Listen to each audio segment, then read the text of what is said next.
రైతు సోదరులకి good news. భారత వాతావరణ శాఖ, అమరావతి వాతావరణ శాఖ ఒక కీలక రిపోర్టు విడుదల చేశాయి. రాబోయే 2-3 రోజుల్లో బంగాళాఖాతంలో ఒక అల్పపీడనం ఏర్పడడానికి అనువైన వాతావరణం క్రియేట్ అయింది. ఇప్పటికే అరేబియా సముద్రంలో ఒక అల్పపీడనం ఏర్పడింది.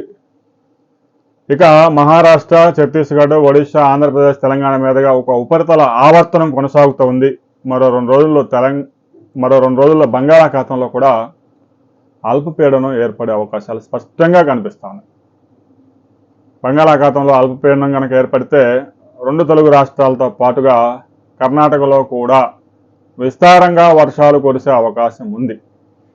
అయితే జూన్ మాసంలో మొదటి 3 వారాలు కూడా రైతులను నిరాశపరిచాయి వర్షాలు. కొంచెం ఒక 4-5 రోజుల నుంచి మాత్రం అక్కడక్కడ మోస్తరు వర్షాలు కురుస్తూ ఉన్నాయి. 1-2 ప్రాంతాల్లో మాత్రమే భారీ వర్షాలు పడుతూ ఉన్నాయి, 5-6 సెంటీమీటర్లు. చాలా ప్రాంతాల్లో 5-6 మిల్లీమీటర్ల వర్షపాతాలు మాత్రమే నమోదయ్యాయి. పెద్దగా జూన్ మాసంలో అయితే సగటు వర్షపాతం కూడా నమోదు కాలేదు. రాబోయే 2-3 రోజుల్లో దీనికి సంబంధించిన రిపోర్ట్ కూడా వచ్చింది. ఇంకా 2-3 రోజులు వర్షాలు మొత్తం కౌంట్ చేయాల్సి ఉంటుంది కాబట్టి. ఇక రాబోయే 48 గంటల్లో బంగాళాఖాతంలో అల్పపీడనం ఏర్పడడానికి అనువైన వాతావరణం క్రియేట్ అయింది. ఇప్పటికే ఏర్పడిన అల్పపీడనంతో, అరేబియా సముద్రంలో ఏర్పడిన అల్పపీడనం ఆవర్తనం ప్రభావంతో ఉత్తర కోస్తాలో ఒక మాదిరి నుంచి భారీ వర్షాలు, మధ్య కోస్తాలో మోస్తరు వర్షాలు, రాయలసీమ జిల్లాల్లో చాలా ప్రాంతాల్లో మోస్తరు వర్షాలు, 1-2 చోట్ల భారీ వర్షాలు కురిసే అవకాశం ఉంది. విజయనగరం, విశాఖపట్నం, శ్రీకాకుళం జిల్లాల్లో 2-4 సెంటీమీటర్ల వర్షపాతాలు నమోదయ్యే అవకాశం ఉంది. ఉభయ గోదావరి, కృష్ణా, గుంటూరు ఈ జిల్లాల్లో 5-6 మిల్లీమీటర్ల వర్షపాతం నమోదయ్యే అవకాశం ఉంది.